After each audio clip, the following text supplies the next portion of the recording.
Speaking. بسم الله الرحمن الرحيم الحمد لله الصلاة والسلام على رسول الله وعلى آله وصحبه ومن والاه اللهم علمنا ما ينفعنا وانفعنا بما علمتنا وزدنا علما درسي چارەم لە دەرسەکانی زانستەکانی قورئان باسی إعجاز القورئان طبعا كما دەڵێن سەرەتا دەست پێ بکەین شتێک کە دەڵێن معجیزەیە معجیزە مەبەستمان چییە يعني دەبی چ شەرتێک چ مەرجەی تێدا بێت لەوەی بە شتێکی بگۆترێ معجیزە لا توانە ئینسانی بەدەربی ئەوە یعنی تقریبا خاڵە سەرەکیەکەیە کە لە ئەوەی معجیزەیدایە ئەجا معجیزە بە موانایی کە زانایان بەکاردێنن لە علومی لە مصطلحی علومی شەرعی پێناسەی تایبەتی خۆی هەیە کە ئێستا ئەو پێناسەکەیتی دەبی ئەو مەرجانەی تێدابی ئەمر خارق للعادەتی دەبی کارێک بی کە لە توانای بەشەری لە عادەتی بەشەر بەدەربیتن کە دەرێ لە عادەتی بەشەر مەبەستی لەو عادەتەی چییە مەسەلەن عادەتی بەشەر ئەوەی خوای گەورە لەسەری خەڵق کردیا مەسەلەن ئینسان لە نێر و مەیەکی لەدایک دەبی کاتێک ئەو عادەتە لاچوو ئەو قانونە لاچوو ئەو دەبیتە معجیزە قانونێک بی کە لا بچی دەرئاسابی لەدایک بوون عیسا عەلەیهی سەلام مەقڕون بالتەحەدی بەڵام لێرە دەبی ئەو شتا لە عادەت بەدەرەش بە تەحەداوە بکرێتن ئەو پێی دەگوترێ معجیزە یعنی برێتن تەحەدا دەکەم هیچ کەس بتوانی هاوشێوەی بن ئەو شتەی دووبارە بکاتەوە بیکاتن مع عدم المعارضة ئەو زەکاتێک کە تەحەدایەتە کشی کرد کەس نەتوانی بەرەمبەری ئەو تەحەدایی جواب بداتەوە چونکە کەسێک زۆر کەسێ تەحەدای شتێکی دەکات دوایێ تەحەدایەکەی پوچەڵ دەبیتەوە بۆی کەسێک کە هاوشێوەی ئەو شتەی ئەنجام دەداتن کاتە ئەو هەنجینەکە تەحەدایەکە نامینێتن دەبی کەسیش نەیتوانی بیتن ئەو تەحەدایی جواب بداتەوە ئەوە لە ئیصطلاحی عولەمای کاتێک ئەمە دەرێن فلانەشت معجیزەیە مەبەستیان ئەوەیە ويطلق على المعجزات دلائل النبوة وأعلام النبوة معناها قشتي تريش بكاردي معجزة يعني أو معناها تايبتكيتي كعلماء بكاردين بس بمعناها قشتي همو بلغكاني بيغمبراتي همو بلغكاني راستي قرآن همو آيات ونشان كان بيدا قوتري معجزة دلائل الراستي بيغمبري صلى الله عليه وسلم أو معناها قشتي كيا نك أو معناها تايبتي كاما لا اصطلاح علماء باسي دكينو بكارديتن زياتر لقرآنه لفظ معجزة نهاتيا سبكار هاتيا آيات لبو مثلا بينة هاتيا برهان هاتيا أو أنا وكو بلغة قشتيا كان بلام لبو معجزاتي زياتر آيات بكار هاتيا چونك همويان آيات لبو راستي أو بيغمبرانا لبو راستي أو بيابي كبي هاتينا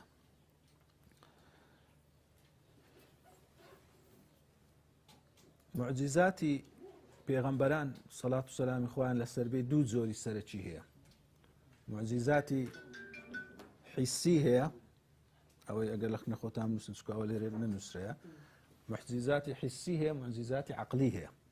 معجیزاتی حیسی ئەوەیە کەوا ئینسان بە هەستەوەرەکان هەست پێ دەکات شتێکی حیسیە مادیە مەسەلەن گۆچانەکەی موسا عەلەیهی سەلام وانە شیفای نەخۆشەکی ئەو لە بەرچاوتە ئەو نەخۆشە کە عیسا عەلەیهی سەلام ونە گۆچانەکەی موسا عەلەیهی سەلامی حوشترەکەی ساڵح عەلەیهی سەلامی ئەو معجیزاتانێکەوە پێغەمبەران هەیتیان زیاتر شتێکی حیسی بووە لە بەرچاو بووە هەستی پێکرایە بەڵام معجیزاتیشمان هەیە معجیزاتی عەقلی کەوا شتێکی وەکو برێ ئەو بە ئایات و بەڵگە و نیشانە عەقلیانەیە کە کەس ناتوانی بەرامبەری بهێنیتن وەکو قورئان كخواي جور نارديتي وكرديتي معجزة معجزة عقلية معجزات حسي فرق يتلقى معجزات عقلي معجزات حسي أو كاتي كوادي بيني أو وقتي معجزية كاتي كبتساو دي بيني يعني بهست هستي بيدكي ولا باشيش كاتي كبخبرك الصادق ددقاتي دبي باور بكي ما دام اشتك بريك الصادق قيشتتو بتواتر خلقك يقزار زول بلام قوتي وشي أو معجزي هر نابيتن خبر ليس الخبر كالمعاينة وقتي أوي بتساي خود ببيني ونيا بلام معجزاتي مع عقليك هر لبردسته بردوامه بيوندينية بالزمن بيغمبر صلى الله عليه وسلم أو قرآن كمايا هتا استاكش 1400 ئەوەندە ساڵە لە بۆ هەموو سەردەمەکی کەسە کە تەماشای قورئان و ناوەڕۆکی قورآن و ئەوەی تێدا معجزەکە هەر ئەو دەبینیتن هەر لە بەرچاویویە هەر وەکو لە زمانی پێغەمبەری هەبە صلی الله علیه وسلم. بەڵام معجزاتی دیکە لە سەردەمی پێغەمبەری ڕوویدایە معجزاتی حسی وەکو ئەوەی کەوا مانگ شەق بووە ئاو لە نێوان پەنجەکانی پێغەمبەر عەلەیهی سڵاو وسەلامی هاتیتە دەرێ ئەوانە معجزاتی لە بۆ سەردەمی پاشە خۆی دەبیتە خەبەری کاتێک بە خەبەری صادق دەمانگاتێ ئەمە بڕوا دەکەین ئەگەر نا بەساوی خۆمان نەماندیت. ئەجا لێرە معجزاتی پێغەمبەرانی پێشی زیاتر حسی بووە، یعنی عقلیشی هەر تێدایە چونکە خوای گەورە کتاب و بەرنامەی لە بۆوانیش ناردیە، بەڵام زیاتر حسیەکان بووە لەوە لەبەرەوەی زەمانەکە زەمانی زیاتر ئەو شتانە بووە و ئەو معجزاتانەش زیاتر لە زەمانی ئەو پێغەمبەرانە چ شتێک بڵاو بوو بیتن بەو شێوەیە هاتیە. یعنی لە زەمانی موسا عەلەیهی سەلامی سحر گەیشت بووە ئەو پەڕی لۆ شتێکی وا هاتکەوە لە شێوەی سحری گۆڕینی شتەچی سحریوان بەتاڵ بکاتەوە. لە زەردەمی عیسا عەلەیهی سەلامی لایەنی طبی پێشکەوتوو بووە. لە سەردەمی پێغەمبەری خۆمان عەلەیهی سەڵات وەسەلام بەلاغەت و فەساحەت زۆر لەناو عەرەب باو بووە بە شێوەی ئەو ئەهلی ئەو زەمانی هاتیە، بەڵام لەگەر هەندێش لایەنی دیکەشی هەموو تێدایە ئەو قورئانە. خوای گەورە دەفەرمی وقالوا لولا أنزل عليه آيات من ربه قل إنما الآيات عند الله وإنما أنا نذير مبين. کافرەکان دەڵێن لۆ بەڵگە و نیشانە مەبەستیان لەو ئاەتانە معجزاتە، معجزاتی لۆ نایەتن دەیان گۆتە پێغەمبەری. خوای گەورە دەفەرمی معجزات لەلایەن خوای گەورەوەیە. یعنی چێ؟ یعنی بەدەست پێغەمبەرەکەی نییە ئەمگۆ هەموو ڕۆژێ بێن ئەو ڕۆبرێن ئەوەمان لۆ بکە و ئەوەمان لۆ بکە وەکو لە سوورەتی ئیسرا خوای گەورە باز دەکاونیا ئەو تەرقا فی السەما بەرز بۆ لۆ ئاسمانێ و ئەو کتابەکمان لە ئاسمانی لۆ بینە. ئەوە نییە کە تو هەر ڕۆژێ بێی داوای شتێکی بکەی بەخوای گەورە بەخۆی ئیزن دەداتن ئەو وەختی بیاوێ معجزاتی دەنێری. دەفەرمی إنما الآيات عند الله وإنما أنا نذير مبين. ئەمن ئاگادارکردنەوەیەکی ئاشکرام. خوای گەورە پاشان دەفەرمی ئەوەلەم یەکفیهم ئەنا ئەنزەلنا عەلەیکە الکیتابە یوتلا عەلەیهم. ئایا ئەوەندە بەس نییە ئەمە کتابێکمان لە بۆ ناردینە کە لە بۆیان دەخیندرێتەوە بەردەوام. یعنی معجزەکە خوای گەورە لە ئومەتی پێغەمبەری عەلەیهی سڵاو وسەلام زیاتر هێخستیتە کتابەکەی کە ئەو کتابە بەردەوام لە بەردەستانە. ئەو باشترین معجزەیە کە لە بەردەستان بی و هەمووتان دەتوانن ببینن و هەمووتان دەتوانن تەماشای بکەن، نەک شتێک بی تایبەت بی بە کۆمەڵەچی. و گەورەترین معجزە لەناو ئەو کتابەیدایە. إن في ذلك لرحمة وذكرى لقوم يؤمنون. وبيغمبرش عليه الصلاة والسلام فرميتي ما من نبي من الأنبياء إلا قد أعطي من الآيات ما مثله آمن عليه البشر. فرمي هل بيغمبرك لبيغمبران صلاة والسلام إخوان لسربي خواي قورا آيات ومعجزات واي بيبخشينك وخلقك بهوي أو آياتان وباور بينيتن. وإنما كان الذي أوتيت وحيا أوحى الله إليه. بلام أو معجزة قوري كبا من بخشرة أو وحيبك خواي قورا لبوي نارديما کاتە معجزەی هەرە گەورە و بارزی پێغەمبەری صلی الله علیه و سلم چ بووە؟ ئەو وحیە بووە کە لۆی ناردرایە، قورئانە بووە. فأرجو أن أكون أكثرهم تابعا يوم القيامة. دەفەرمی ئەمن ڕەجام وایە ئومێدم وایە کەوا لە هەمووان زیاتر شوێن کەوتەم هەبی لە ڕۆژی قیامەتی بەهۆی ئەو قورئانەوە. کە ڕاستە معجزەی حسی نییە، بەڵام معجزەی عەقلی ئەوەندە بەرزە ئەو قورئانە ئومێدم وایە کە لە هەمووان زیاتر ئەتباعم هەبیت و خەڵک لە بۆ ئەو معجزەیە وەکو برێ باوەڕ بینیتن.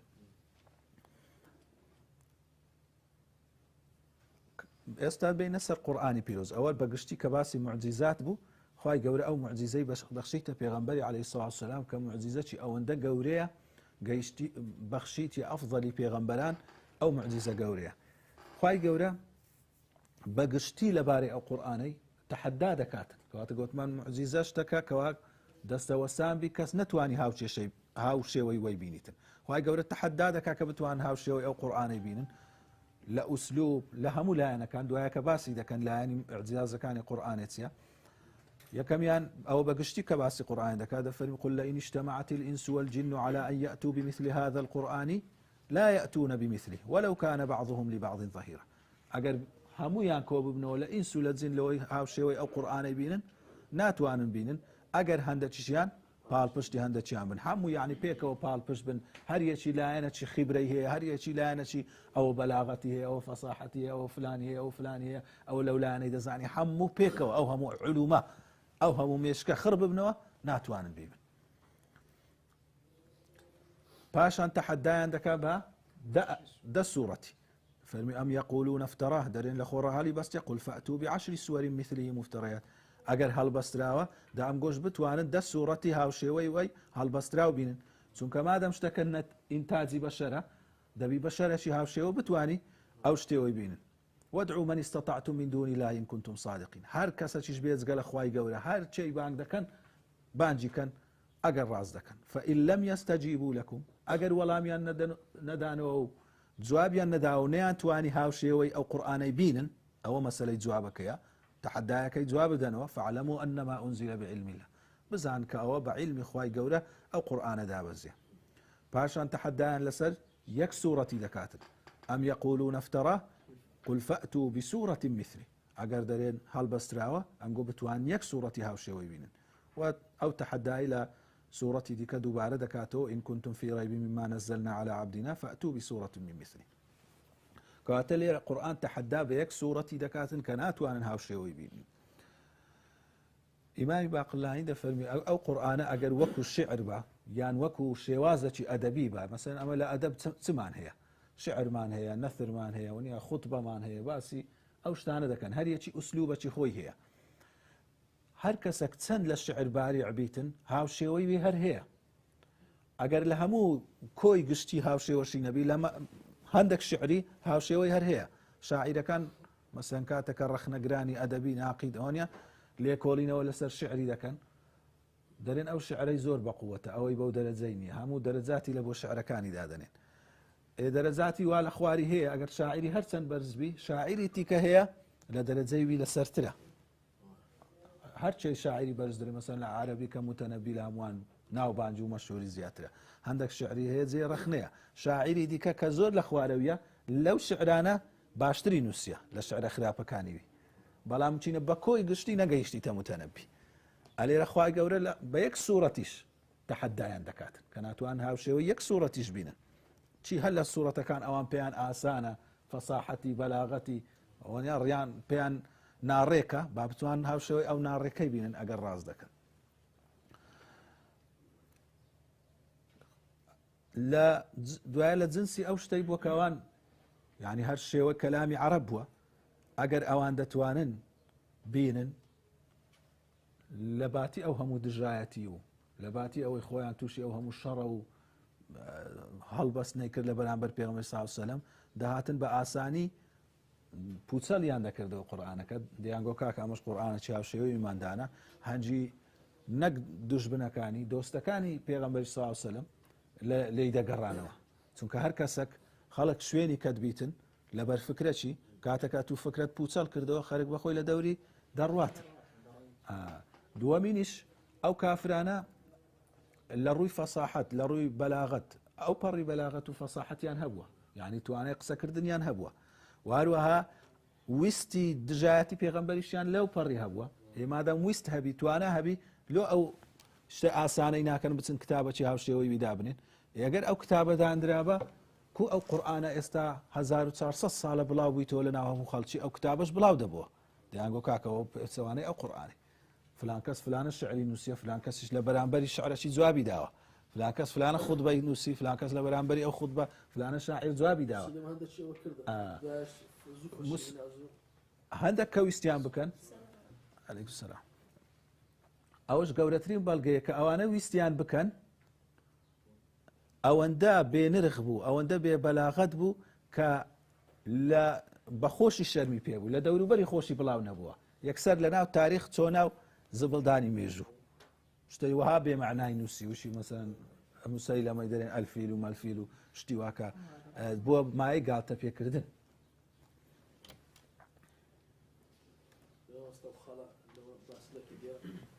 ولم يدهشوا عليه عند وروده عليهم يعني سريع بيس ندى صرمك القرآن يدو داد بس خوان نا خوان يعني زمان عربي شتى غريب نبوه بلا القرآن كان غريب بوا كان مثلا هذا زمان واني يونيا يعني أنا حتما دبي شتى فوق التغيير الثاني يعني هم بس جيان دا الشوان هم بس نقناهم جيان دا يعني هم بخوش دانيان بأسلوب بلاغتي لو وقت را حتى استاكش واستاكش كتاب هي نوسيتي والله أعلم مناهل العرفان هندك زي كان هنا شويني ديكش علماء نصراني هي كوا شارزا للغة عربي مستشرق هي كزور شارزا بين للغة عربي همویان دان بۆی دادنێن دەرێن کتابەکە لە ڕووی بەلاغەتەوە لەو پەڕیا بەس دان بە پێغەمبەراتی محەممەدی صلی الله علیه و سلم لە عینادەوە دانانێن ئەگەر هەمویان لەلایەنی ئەدەبی لەلایەنی لوغەوی لەلایەنی ئەوە دان پێنە کو وەختی خۆی وەلیدی کوڕی مغیرە کە گوتی چوو گوێی دایە دوایە گەڕاوە بە دووموچاوەکی غەیری ئەو دووموچاوەی گوتی هاتیەوە ئەبوو جەهل گوتی باسی ئەو قورئان گوتی والله إن عليه لحلاوة وإن له لطلاوة شيرناتيتي هي برزيتي هي يعلو ولا يعلى عليه أو كتابة بسر دكوي هيك تك بسري ناكوي قوتي أمن شعر مديتيا أو الشعرنيا سحر مديتيا أو بسحر ناتي شيت مديتيا أو شيتينيا يعني أموي ديار أسلوبي هرشتك مادام إنتاجي بشري بي بشرك عفشي ويدينيتن أو زهتا واخذ بروا أو معجزة قولة تريش دبي يعني لبوما قولة تردبي لبلو يمكن كافر شي زماني بيامبر صلى الله عليه وسلم قلت بيتي والله كسما تازنا قيشتيني بس ممكن دواروش خلقك بيابي او اندع علم او متطور بتاعي قران شوي بس كتحداها ككراو 1400 سال يشتي بركزنا ثاني زوا بداتوا او هرب متاكد تردبيتن او اعجازه اجل انا كاني اعجازي او قراني يعني استكسك ليد ببرسيتن بالقران بلغت سيا معجزية لا تلا هناك معجزية حاجة هرية شيء شتشي لميشتي تبير روي بخيني توبة بخو يعني أجر كسك بمناقشة لقر كاتن بريئة كلهم دسلمي قرآن معجزية تسيد جواب ده ديوه في دخيني ما لا روي تاريخ يوه أو يكلا لا أنا كان بشر داينين يا كلام أخو دري ورا لهم بسلمي أنا كلامي خواي وبشر داينا لا روي زانستوا لا روي أو خبراني تيدا لا يعني طبي أوش لا يعني زانستي أو قصصاني كتيدا باسي كرديا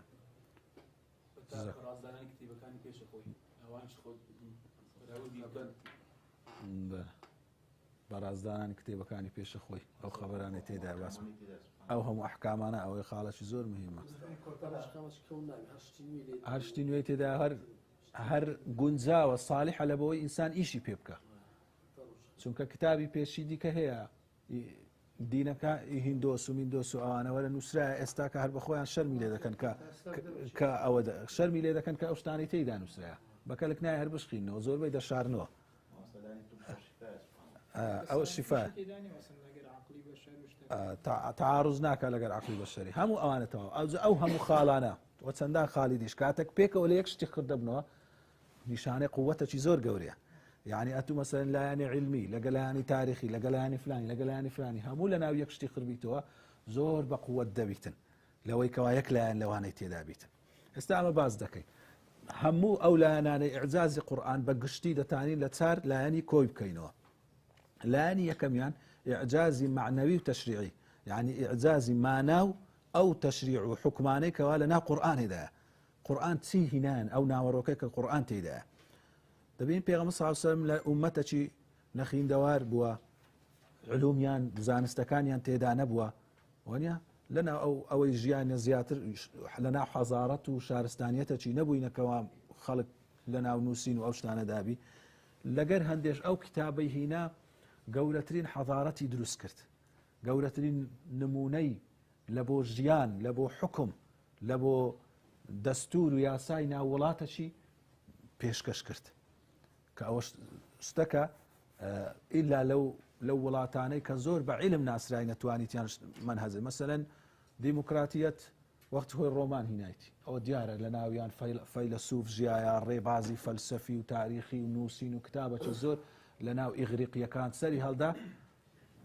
فەلسەفەچیان لە بۆ حکومڕانی دیتیتەوە بەڵام لەوێندەر هیچ ئەوەک نەبووە کەوا فەلسەفەی دیتیتەوە لە هەموو ئەو فەلسەفانەی دەستی بەشەریش باشترە دوای ئەو فەلسەفانە هەمووی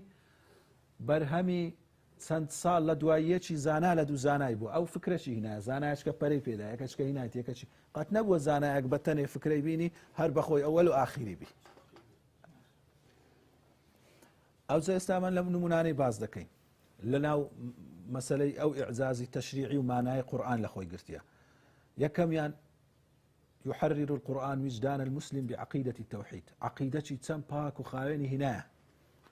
تماشي عقيداتي دي كبكن أو بتي دا بارستي أو روجي دا بارستي أو ديغو أو إمبراطورة هي أويش بشكة لخواوندي إمبراطوري الشيخ خواوندي دا فرعون كان ديانغو أو بشكة عبادتي يعني لو ذكري نصارى يهود أو عقيدة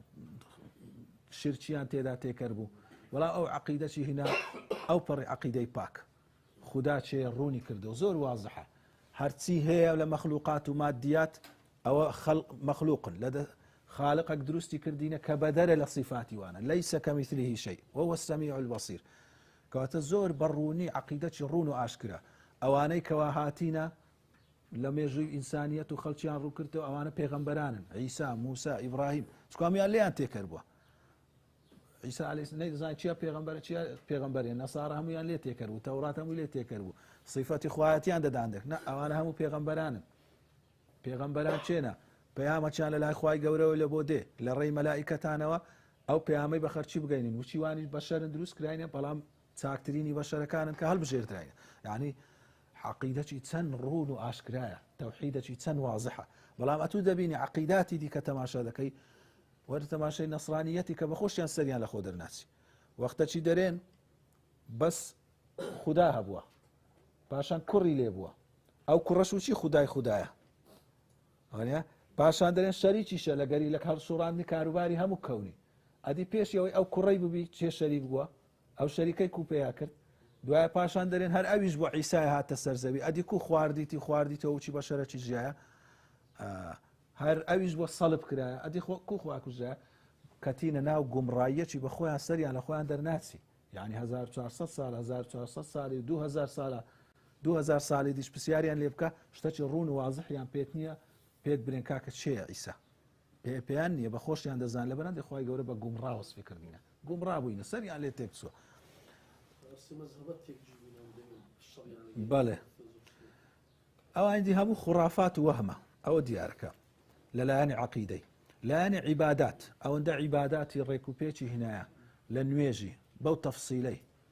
كون نويجي دكي كو أركان كاني بيشي تدس نويجي هردقري لبينز كات كان دياري كراوبيتن زكاة كودة دي نصابي سندا لتس زكاة حيوانك وزكاة فلانك وزكاة فلانك أو هم تفاصيل برون وأشكراي تيدا روجي قرتن كتن حكمتي تيدا كو بروجي دبي كوشتكنا لقدرة إنساني بدلا نزياد لقدرة إنساني شوانيا أو استمثلا سلمى با يقيني طبي باش 1400 سالي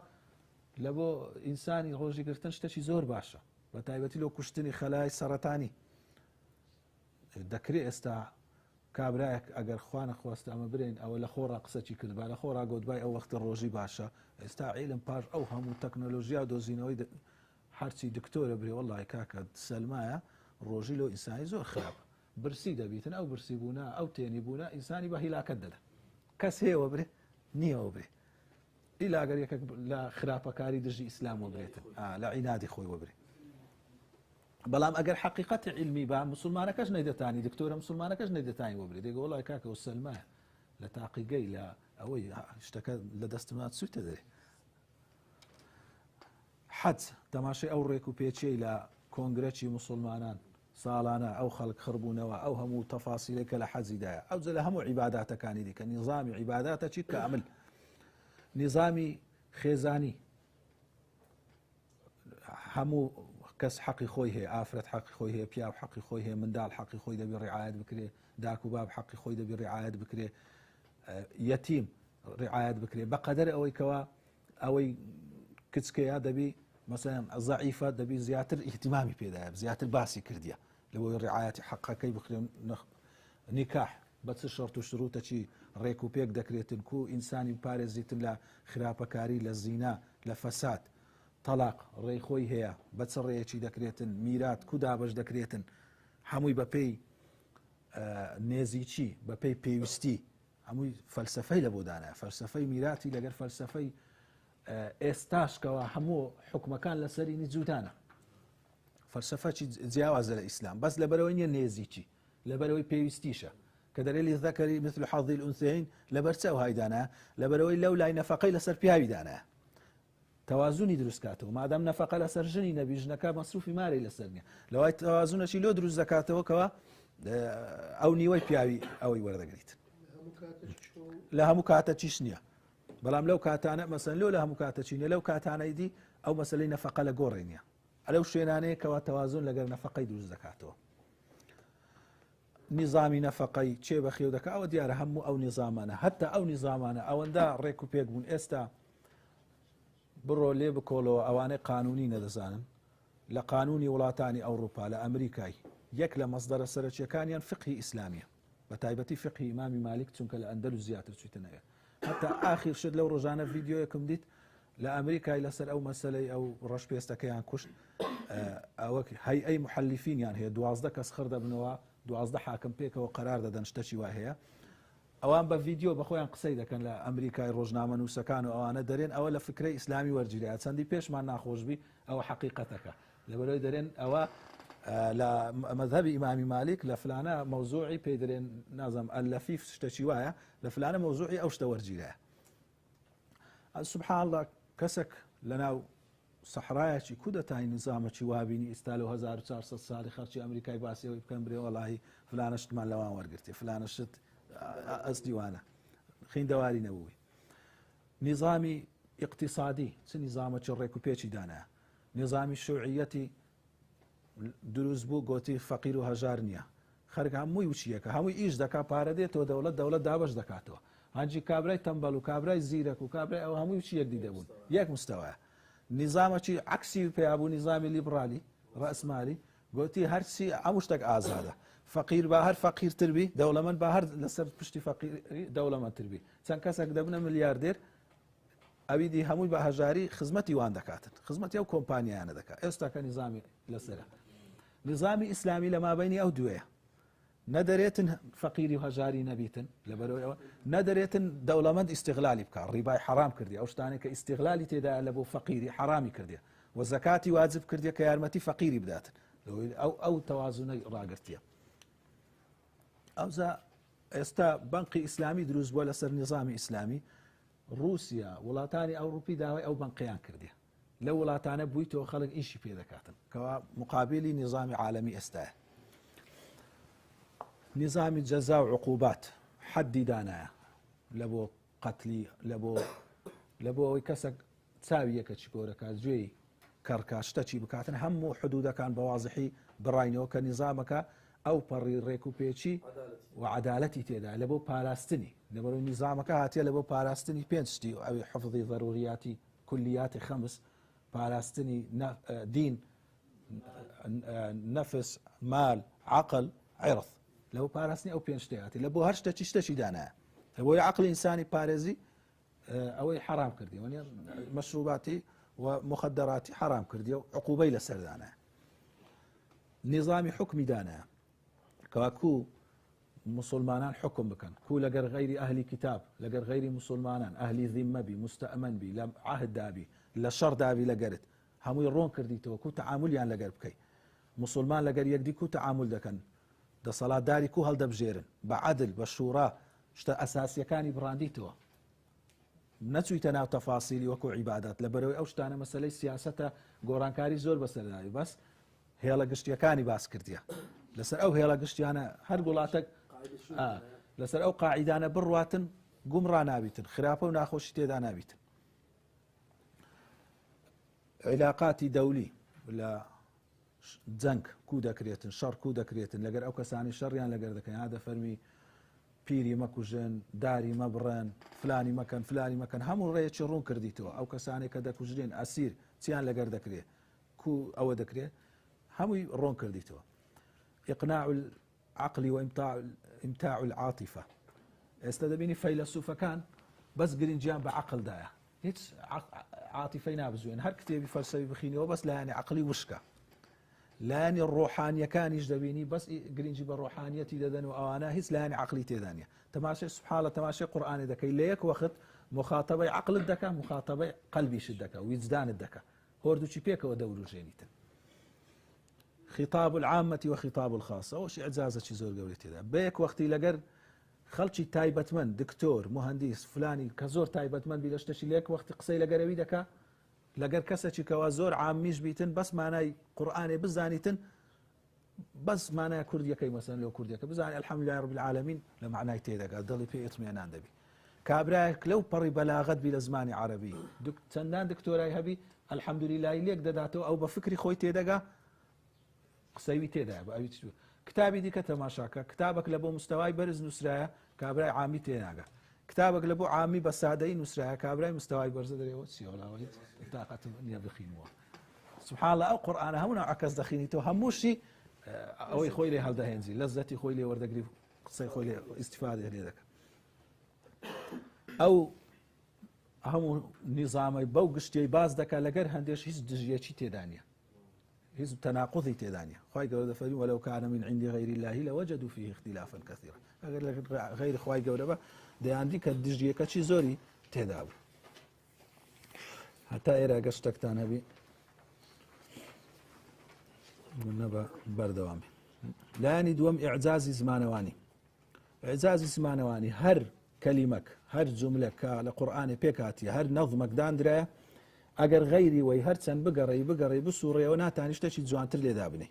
وەکو ابن عطیە و علەمای دیکەی لوغەی گوتیتیان لەو نزعت منه لفظة ثم أدير لسان العرب في أن يوجد أحسن منها لم يوجد یەک لەفظی لەو قورئانەی دەربینە هەموو لیسانی عرب بگەڕێ لەفظەکی لەوەی جوانتر بینیوە ناتانی ببینیوە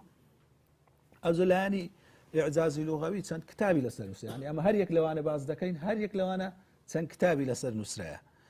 بەڵام ئەوە بەس لەو ئەوەیە ڕؤوسەکان بزانین مەسەن ئیعجاز لە چ لایەنەکاندایە لایەن یەکەم القەصد في اللفظ والوفاء بالمعنى لەفظەکی کورت مانایەکی یەکجار زۆر ئێستا ئەوە نمونەی لەسەرەوەی بینەوە دەرێن یەکێک وەختی خۆی لە فەلاسفە ملحیدەکان ویستیتی گوتی قورئانێکی هاوشێوەی وەی دادەنێم چووە دووسێ ڕۆژان لە غورفەی بەتەنێ ئەوەی کردی دوای هاتی تۆ گوتی وڵای کەس ناتانی دابنی وتی تەماشای ئەو ئاەتەم کردووە وحەینا إلى أم موسى أن أرضعيه فإذا خفت عليه فألقيه في اليم ولا تخافي ولا تحزني إنا رادوه إليك وجاعلوه من المرسلين آياتك لدول خطي خبرشي تدايا شرطشي تدايا دو نهي تدايا دو أمري تدايا دو بشارتي شي تدايا لو أو هر كساشي ديك بنوسيتن دبي لا برشي هر بنوسيتن أوهم معناه كتيدا يساق تماشي آية كيف كاتب وردي الشرح كي هانجينا كزيادة اليوم بديار ذكي تآلف الألفاظ والمعاني دبيني كل لفظ كان لقر معناه كان دا كنزين بوبر جنزان لا أن لغوي بس تماشى بك معناه كان يعني تواو نابت الإنسان استتماشى كذا فمن نبئ عبادي أني أنا الغفور الرحيم وأن عذابي هو العذاب الأليم ببند كانوا بري أمن غفور رحيم ليرة بصفات ديني ليرة أمن غفورم صفتهم غفورية والرحيم الشم بلام لباري عذابك إذا فرموا أن عذابي هو العذاب الأليم ناري وأني أنا المعذب المؤلم ناكات الصفات ليرة عذابكم عذابي أليم سنك فعل لقر صفة زوداء كسك وصفتي دروزن بي يعني هم دمي أو دروي لقريتي أصيبويت الصفات بس كسك زارك دروي بك أو شرطني بيبقوت لدروزن أو زار دروي كريا كسك ممكن الرزيل بي بس زار شي ببخشي صفتك الرزيلي هر هي بس زار شيش بخشيتي كواتا مسألة صفات لقى فعلي زوداء لو يبقى صفات هنا لو يبقى فعل هنا أو لو يبقى تأكيد دكاتو لا يغني بخواي دور أو شتا مثلا عذاب دار أو نيكردي تصفات لو خوي همو دامي لقرينيا بلان لمقابل فعلا زارك هيتك لمقابل خرابي كافران عذابي هي زور أو طواو نابت أو هم كتابي لسن نسرا تفاسير كان إنسان تاتا ما شابك لا يعني لغوي قرآني شتي عزايبي لبو بديار ذكوي حتى لا يعني صوتي قرآني يعني مثلا التماشي لتزويدي أو الرخوي أو الشدة أو ليرة مدي دكي ليرة إدغامي دكي ليرة فلان دكي همو عندك استلا زاناني نوي بيدرين لاني موسيقي لغوي أتقصك لو دكريتن عندك قصة هي زور بخوشي دستناو جيت هونيا أو عند بخوشي دار رجلايا صوتياتك زور خوشة قرآن هموي أو هاي قصة هي أو عندنا خوشة إنسان لبرو إنسان حرفة شي مثلا دبيني شدة استعلاء همو لتنيشت يقديا تنافر حروف دروزوا حرفة كان لقري يقدي نهانوا ناگونجێ ئێستا ناو هەیە ناوەی قورسە هاتوو بەخۆ دەری ئەو ناوە قورسە هەندێک ناوێ دەری ناوەی خۆشە مەسەلە چیە مەسەلە وەکو بێت دیزاینی حرفەکانە حرفەکان کو دانراینە تەنیشتێکدی النظم البديع مخالف لكل نظام معهود في لسان العرب أو باس ما كركا أو شێوازەی قورآن هاتیە هیچ شێوازێک لەوەی نەبووە نە بە شعری دەچی نە بە خیتابی دەچی نە بە نەظمی دەچی شتێکی تایبەتە بەخۆی نظمەکی بەدیعە تایبەتە شێوازێکی ئەدەبی تایبەتە جەمال المفردە القورآنیە هەر وشەی قورآنی لەو پەڕی جوانی وشەکان هاتیە لێرە لەو ئەو وشە هاتیە لێرە لەو وشەی دیکە هاتیە کە مەجال ناوی ئەمە هەمووی پێدا بچی بلاغة الجملة والنظم القرآني أو زدي سانك جملة كان ليرة تقديم دكا ليرة تأخير دكا ليرة حفظ دكا لبلاغي هاتي ليرة ذكر دكا مسألة بلاغي لقرآني هر جملة لو أنا لو أو يتدا لو ليرة حذف كردية لو ليرة بضمير هنايتي أو باش بيشي لو كردية همو أوانا إنسان دتاني تماشى بكا كس زوانية تدا سيم لان إعجاز غيبي أو لان إخبار كهوال داداتن بغيب بشتكوا لبردستي خلشي نية أويش دولانا غيبي مستقبلي بازدكا وغيبي بيشيش بازدكا اشتكى لخلشي ديارنية لتاريخ رويداء وبازدكا غيبي مستقبل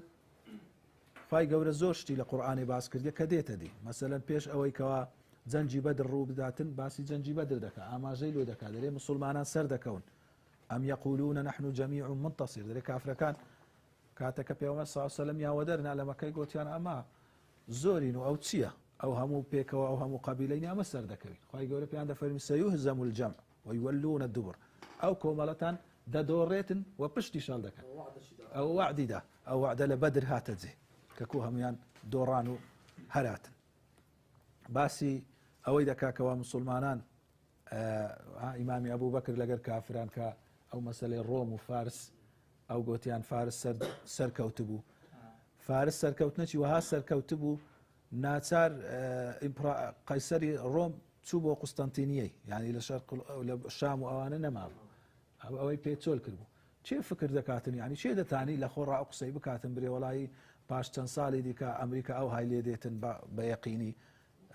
رووسیا ئەو های لێ دێتن فلان کەس بەستە فلانی سەر دەکەوێت کەس دەتانی ئەو مخامەڕی بکە ئەو وعدەی بدا لۆ ئەگەر کابرا درۆزم بی ناتانی ئەو قسەی بکە چونکە دەری درۆیەکەم لێ ئاشکرا دەبم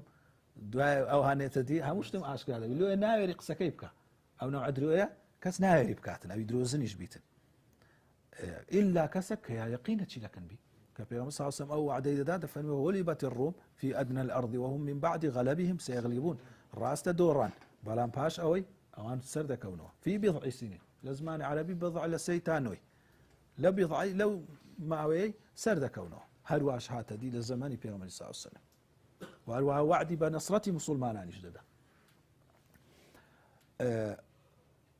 وعدی دیکە مەسەلەن لقد صدق الله رسوله الرؤيا بالحق ئەو کاتێک کە دەچن سولحی حودەیبیە سولح دەکەن مسلمانان دەرێن لۆ ئەمە سولح دەکەین و پێیان ناخۆش پێغەمبەر صلی الله علیه و سلم دەفەرمی ساڵێکی دیکە ئەمە دەگەڕێینەوە خەونی دەبینیکەوە چویت لە دەوری کەعبەی تەوافی دەکەن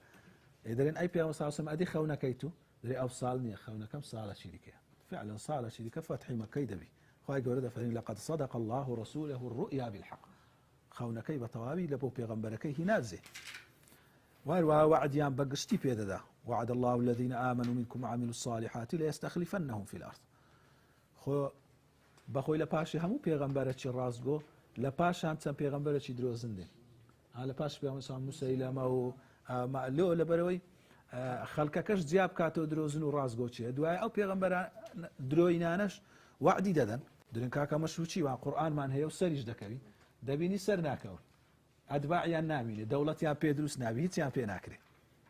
بەڵام خوای گەورە ئەو وعدەی کە پێغەمبەر صلی الله علیه و سلم دەدا ئەویش وعدیدا گوتی سەر دەکەوین و هەر دەمینێن سەرکەوتن ئەو زە بێجگەرە لەو وعدە زۆرانەی دیکە کە پێغەمبەر صلی الله علیه و سلم وەکو حەدیث فەرموویتی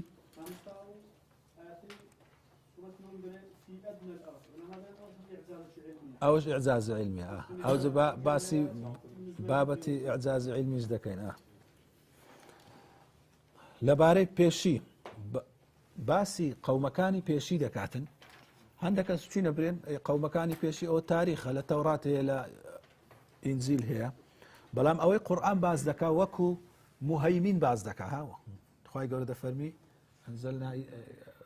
إليك الكتاب مصدقا لما بين يديه من الكتاب ومهيمنا عليه. مهيمن يعني تسي يعني يستا مثلا دبيني أتو دتيكن دكتورة شي مقيمة كان لسرنا أو قصيدك عشتي شرح دك هذا أتو أو نخوشته أو تا دكتوري قوركي كما مستاكي ديتن دوبروي لسرسريويا دوسيش دي لور راس دكاتوا خراس تقسكاني وي دكاتوا بس دري أو هاي أوش أو هاي هل قسكاني وي دكاتوا بلام هل دبجيري لنا قسكاني وي لولا بروي مهيمنة للسري دري أو قسان أو إحتي دري والله يمشيني أو نبي أو قسك لقسكان هرد بجيري دري أو نخوشيتي لولا بروي أو لو سريهاتي توشي دري خبري يقيني لكنا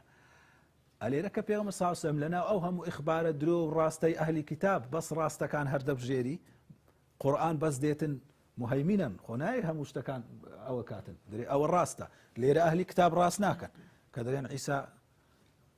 كوري خدا لفلان كسي راسناكن كأو هذا لين لفلان شتي راسته كاتب مهيمني قصيان لسر دكات كاتب كوا ليكولي نوج دكي عينن أوي كوا قرآن باسي دكات وزور شتيش لقرآن باس دكريتن لنا هيس خبرك أهل كتاب نيا وردياته شتي دا لا نشي أهل كتاب باسي أو وردياتين كردي نابيني ولا توراة وإنجيل الخاي قال فرمي تلك من أنباء الغيب نوحيها إليك ما كنت تعلمها أنت ولا قومك من قبل هذا بيشترنا أتونا قومك أو أخبارنا ندزاني باسي فرعون ذكا فرمي فاليوم ننجيك ببدنك لتكون لمن خلفك آية دت هيرينوا دري ولنا أوي أهل كتاب نيا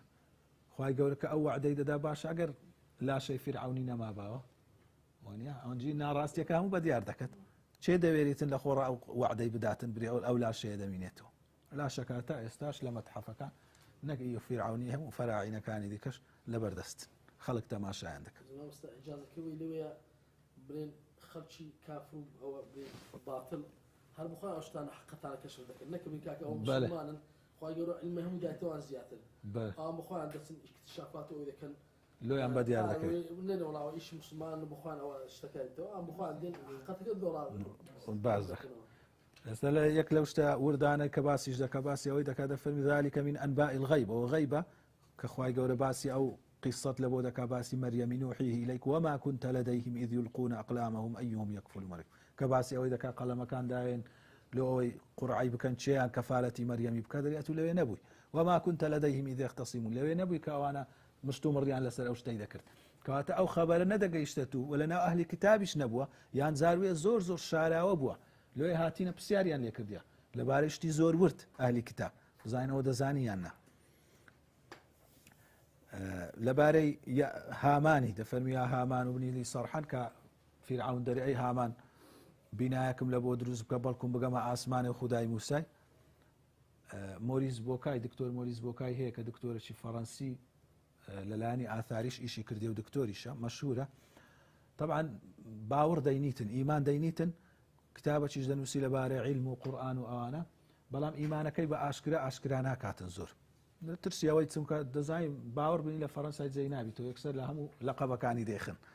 بلام قصي هي حتى فيديو شيء بس يكلو شتانه ذكا كزور بويتا سبب سرنزرات وشاني لقرآنه چونك أو لا شيء فرعوني لبو التحليلات واجتماعي تنصالة شي بردرا فرنسا تحليلات أو يكلو أنا يكلنا وتحليلات كان تدابو دكتور موريس بوكاي أو زي يكلو أنا دري هامان للتوراة وإنجيل أنا باس نكره هيتس ناوي كشتشينا هاتي بناوي هاماني طبعا أو وكبري بحثة شي براورتكاري كردي لما بين التوراة وإنجيل وقرآني لباري مصر يكون كان كو باس كان كره دري هامان باس نكره دري تاتسوي بلي كولينا وشي زور لو كساني كوالا ميجوي زماني قديمي مصري شارزانا أري هامان تسيا أو جابك بورجران وأنا دقاتوي هامان يعني بربرسي بناكراني فرعوني يعني زماني فرعوني يعني أو كساني كبربرس هبوة مشبري بربرز ولا لاني بناي عند زيارة تايبتي فرعوني أو بربرز ولو إشانة ثم كمان زول اهتمام يعني بو أهرامات وبناي ده بكسك أبو بكسر برشتي همواني كربي هامان أو كسيه أو أوا بالضبط لا تشش هاتيا بس بدي أركتي أوا بو ئەوانەی دیتیتیانەوە ئەسارانە مەسەرەن بەرد و قوڕیان دیتی تۆ نووسینی لەسەر نووسرایە لەو نووسینانە بە دیارکەتی ئەو هامانە ئەو کەسەیە لە کتابی تاریخی نهاتی تەنها لە قورئانی هاتی کاتە ئەو نووسینانەکەوان لە بن عاردی دیتیانەوە و ئێستا تەحلیلیان کرد عینن مطابق دەرچوو لەگەرەوەی ئێخۆ پێغەمبەر صلی الله علیه و سلم بەخۆی نەچووە بکەڕێ لە بن میسر و پاش ئەو هەموو تەرجوماتەوە ئەوەی ئەو شتەی لەو بە دیار بکەوی لە چی ئەو عیلمەی دەینی ئەگەر عیلمەکی شارەزا هەش با لەناو ئەهلی کتاب و لەناو خەرچی بڵاو با پێغەمبەر لەوانی وەرگر بە ئێستاش هەر دەما لەناو مێژوو نووسان دەما دەیانگۆ کاکە وەڵاوە لەکن مێژوو دەبینی لەکە مێژوو نووسان نییە بەس لە شوێنەوارەکە کە دەریان هینا لەوان ئیکتیشاف چارەمین ئیعجازی عیلمی کاوەش هەندێک لە ئێستا بەڕاستی لەو زمانەی خوای گەورە زۆر شتی لەومە بە دەرخستیە بەڵام لەلایەنی ئیعجازی دوو تێبینی هەیە یەکێکی هەندێک دەرێن نابی پێی بگۆترێ ئیعجاز لەبەرەوەی گوتمان دەبی کەس نەتوانی هاوشێوەی بینی پێناسەی معجزەی لەبەرەوەی ئەو لایەنە عیلمیە کەسێک دەدۆزیتەوە پاشان لە قورئانێ ئەتوو ئاماژەکەی دەبینیەوە دەرێ ئەوە لایەنی ڕاستی قورئانەیە یعنی دەلالەتی ڕاستی قورئانەیە نەک پێی بگۆترێ معجزە بەڵام ئەمە باسمان کرد معجزە بە دوو لە نەوعی بەکاردێ لایەنێکی تایبەتی هەیە لایەنە گشتیەکەش وەکو لایەنە گشتیەکە کە بە هەموو ئایەت و بەڵگەکان دەگۆترێ دەکرێت پێی بگۆترێ معجزە بەڵام وەکو ئەو معجزاتەی کە پێغەمبەران هینایتیان و تەحەدای خەرچیان کردی هاوشێوەی بینن ئەوە نابیتەوە لەو پێناسەی جێی نابیتەوە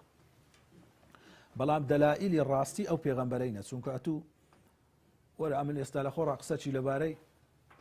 هەندەسەی دەکەم لەبارەی تۆبی دەکەم پاش 100 ساڵی دیکە عیلم کەشف دەبیتن پاش ئەوەی ئازاران بەحث دێ و دەچی دوای ئیستیقرار دەگرن دەرێن کاکە ئەو شتە ئەو هەیە باشەم کوزانی کوتانیم لەناو ئەو هەموو مەوزوعاتانە ئەو شک و گومانانە ئەو قسەی هەربژێرم کو دەتام ئێستا لە مابەینی دوو شتی عیلم شتی لێ هەیە دەرەیان ئەوەیان ئەوەیە قسەشی هەربژێرم دوای ڕاست دەرچی ناکرێ ئەگە عیلمەکەم پێ نەبیتن ئەجا تا گوتیتیان وەڵا خۆ وەختی خۆش باسی کۆرپەلە و شتی هەر کرایە بەڵام ئەنواعات فکرە و خەیاڵات و خوڕافات هەبووە لەناو دکتۆرەکانی وەختی خۆی کو پێغەمبەر صلی الله علیه و سلم دەتانیتن لەناو هەموو مەوزوعەکان بچی باش ئەوی ڕاست دەردەچیتن ئەوی هەربژێریتن ئەگەر خەبەری یەقینی لەکن نەبی ئێستا نمونونەکان یەکجار زۆرن کە ئەمە ناتوانین هەمویان باز بکەین ئێستا مەسەلەی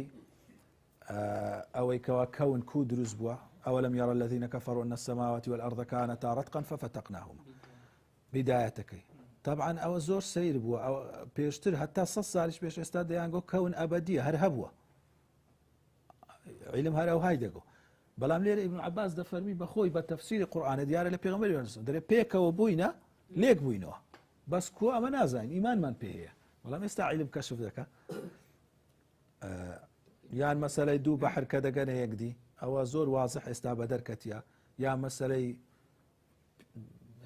ماشي ككو دانيشي تسر خواردني يكسر أنزيمي در دكا خواردنا كي شي دكاتوا أتو تازه هرتس بكي هم دنيا خربيتوا خواردني بينا قريتوا تحليلي كرت روي يعني باسي مراحل دروز بوني كوربالي كتسم عجيبي باز دكاتو هم مراحل كان بدقة باز دكاتن طبعا أوشتانا زور واضح بلام هندك شيء يعني آخر تبيني هندك هي زيادة الروي كرديا يعني اشتكى ثابت نبوة للروي علمي يعني للروي قرآنية والتفسيرك أوي هل ناقريتن شو تفسير شيء غريب كرديا لو أوي بريتون ولا يلقى فلانة علمية قدريتوها أو زيادة الرويش خرافة شو قدي سان ودا كاتب شيء بريتو قضية شيء عدلتها بلام بلقي ناراس دينيوم بفاشلي محاماتي دكي برگری لێ دەکەی ئەو پێویستی بەوەی نییە ئەو هەم بەڵگەڕون و ئاشکرا هەیە پێویستمان بەوەی نییە ئەو بەڵگە برێ ئەو ڕقەمە ئەوەندە هەیە ئەوە هەیە زیاد لە حەد لە کتابەکان زیادە ڕەویان لەو بارەی کردیە بەڵام لەگەر ئەوەش معنایوە نییە برێ وەڵای هەر نییە زۆر شتی حەقیقەت لە قورئانێ بەوازحی هاتیە ئەو نمونانە ئەمە هینامانەوە چەندین نمونەی دیشەیە وە لە عیلمیش بوویتە حەقیقەت لە قورئانێ بەوازحی باس کرابی لە عیلمیش بوو بیتە حەقیقەت أو تأكيد إنسان ورد قريته صلى الله على نبينا محمد وعلى آله وصحبه وسلم أجمعين.